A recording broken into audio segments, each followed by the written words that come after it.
Good morning students. આજે આપણે તમારી પોએમ 1 માય સોંગ એટલે કે મારું ગીત જોવા જઈ રહ્યા છે.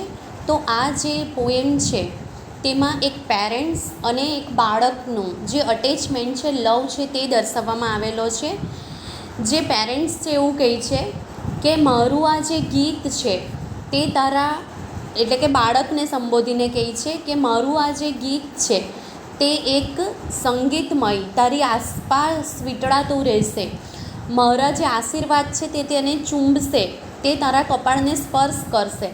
તું જ્યારે એકલો હોઈશ ત્યારે તારી બાજુમાં બેસીને તારા કાનમાં ગણગણશે. અને જ્યારે અમારો મૃત્યુ થશે, અમારા મૃત્યુ બાદ પણ અમારો અવાજ શાંત થઈ જશે, પણ અમારું જે આ ગીત છે તે તારા ધબકતા હૃદયમાં હંમેશા સંભળાતું રહેશે. એટલે આ જે પોએમ આપેલી છે તેમાં એક પેરેન્ટ્સ અને એક ચાઇલ્ડનું અટેચમેન્ટ બતાવવામાં આવેલું છે. તો આપણે જોઈએ my song. This song of mine will wind its music around you my child like the fond arms of લવ.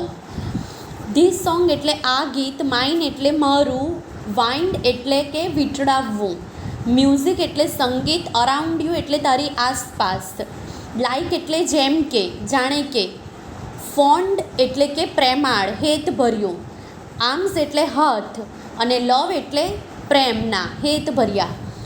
મારું આ ગીતનું સંગીત જે છે તે તારી આસપાસ એવી રીતે વીંટળાશે મારા વાલા બાળક, જાણે કે હેતભર્યા અમારા માયાળુ હાથ હોય.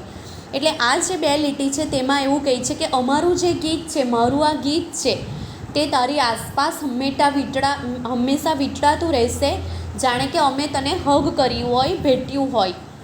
This song of mine will touch your forehead like a kiss of બ્લેઝિંગ.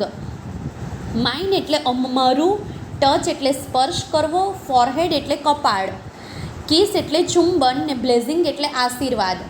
મારું આ ગીત આશીર્વાદના એક ચુંબનની જેમ તારા કપાળને સ્પર્શ કરશે. When you are alone it will sit by your side and whisper in your ear. When એટલે જ્યારે, અલોન એટલે એકલું, સીટ એટલે બેસવું, વિસ્પર એટલે ગણગણવું, અને ઇયર એટલે કાન. જ્યારે તું એકલો હોઈશ, તે તારી બાજુમાં બેસીને, એટલે કે ગીતની વાત કરી છે કે જ્યારે તું એકલો હોઈશ ત્યારે આ ગીત તારી બાજુમાં બેસીને તારા કાનમાં ગણગણશે. When you are in the crowd, જ્યારે તું ટોળામાં હોઈશ, it will fence you about with aloofness. Fence એટલે કે રક્ષણ કરવું, ને અલુફનીઝ એટલે દૂર રહેવું તે.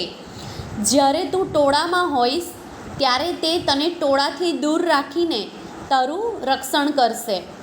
My song will be like a pair of wings to your dreams. મારું ગીત તારા સપનાઓને પાંખો આપશે. પેર એટલે કે બે, જોડી, અને વિંગ્સ એટલે પાંખો, ડ્રીમ એટલે સપનાઓ. મારું આ ગીત તારા સપનાઓને ડબલ પાંખો આપશે. It will transport your heart to the verge of the unknown. Transport એટલે કે એક ઠેકાણેથી બીજે ઠેકાણે લઈ જવું, વર્જ એટલે સીમા અથવા છેવાડો, અને અનનોન એટલે અજ્ઞાત. આ ગીત તારા હૃદયને અજ્ઞાતની સીમાઓ સુધી લઈ જશે. It will be like the faithful star overhead van dark night is over your road. It એટલે ગીત માટે વપરાયેલું છે, લાઇક એટલે ની જેમ, ફેથફુલ એટલે કે નિષ્ઠાપૂર્વક વર્તવું, ફેથફુલ એટલે કે. વેન એટલે જ્યારે, ડાર્ક એટલે અંધારી, નાઇટ એટલે રાત્રિ, ને રોડ એટલે કે તારા રસ્તા પર, તારા માર્ગમાં જ્યારે અંધારી રાત આવશે ત્યારે આ એકનિષ્ઠ તારાની જેમ તારી સાથે રહેશે. એટલે કે જ્યારે તારા માર્ગમાં કોઈ મુશ્કેલીઓ આવશે, કઠિનાઈઓ આવશે, ત્યારે આ તને ફેથફુલ રહેશે.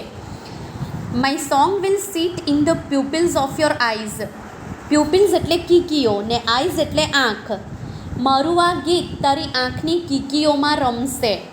And will carry your site in to the heart of things. અને વસ્તુઓના હૃદયમાં તારી દ્રષ્ટિને પહોંચાડશે. And when my voice is silent in death. Voice એટલે અવાજ, સાયલન્ટ એટલે શાંત થઈ જવું, ડેથ એટલે મૃત્યુ.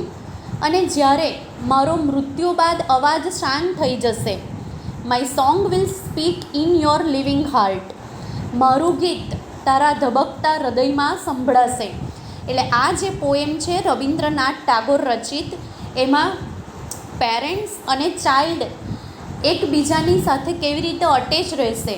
જો પેરેન્ટ્સ મૃત્યુ પામશે તો પણ એનું જે બાળક પ્રત્યેની ફેથફુલનેસ છે, લવ છે, એ બધું કન્ટિન્યુ જ રહેશે. ભલે માતા પિતા મૃત્યુ પામે છે પણ એમનો જે પ્રેમ છે તે તો, એમના જે આશીર્વાદ છે તે તો હર હંમેશ આપણી સાથે જ રહે છે. Thank you.